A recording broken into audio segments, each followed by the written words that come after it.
মেয়েদের জন্য সবার আগে যেটা দরকার ফাইন্যান্সিয়াল ইন্ডিপেন্ডেন্স। বহু পরিচয়ের আড়ালে একজন মানুষ, অভিনেত্রী, সঙ্গীত শিল্পী, শিক্ষক, উন্নয়ন কর্মী, মা এবং এক অদম্য নারীর নাম রাফিয়াত রশিদ মিথিলা।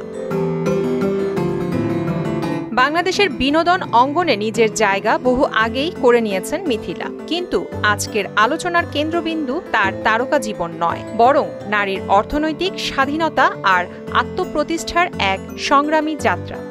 আমার নিজের একটা গাড়িও ছিল না, কিন্তু আমার তো অভ্যাস ছিল গাড়িতে করে অফিসে। 23 বছর বয়সে সংসার শুরু, অল্প বয়সেই মাতৃত্ব, তারপর ভাঙনের মুখে স্বপ্নের সংসার। কিন্তু এখানেই থেমে যাননি তিনি। শুরু হয় জীবনের নতুন অধ্যায়, নতুন লড়াই। শুরুতে যেখানে আমি কোনো একটা সিদ্ধান্ত নিতে পারবো নিজের জীবনের, আই ওয়ার্ক সো হার্ড, এখন আমার নিজের জায়গা আছে। তবে এই পথ চলা সহজ ছিল না। বিচ্ছেদের পর জীবনের ভার একাই বহন করেছেন তিনি। ছিল অর্থনৈতিক অনিশ্চয়তা, অভ্যাসের সঙ্গে বাস্তবতার সংঘর্ষ।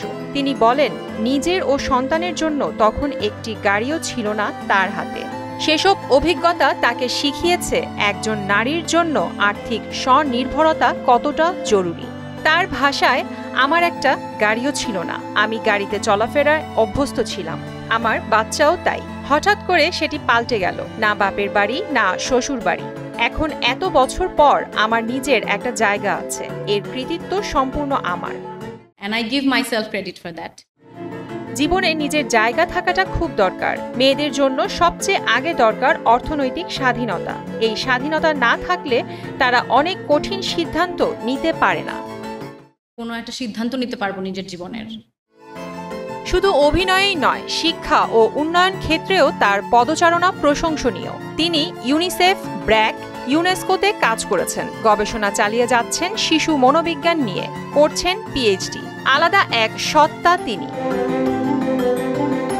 2024 সালে মুক্তি পাওয়া জলে জলে তারা কিংবা অ্যালেন স্বপন ও অ্যালেন স্বপন 2-এ তার অভিনয় ছিল প্রশংসনীয়। ফিচার ফিল্ম থেকে নাটক, সীমান্ত পেরোনো প্রজেক্ট, সবখানেই মিথিলার উপস্থিতি চোখে পড়ার মতো।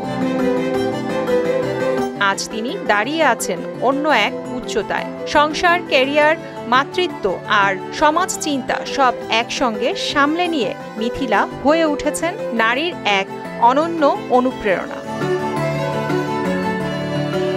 প্রিয়াঙ্কা নিতু, মোহনা, ডিজিটাল।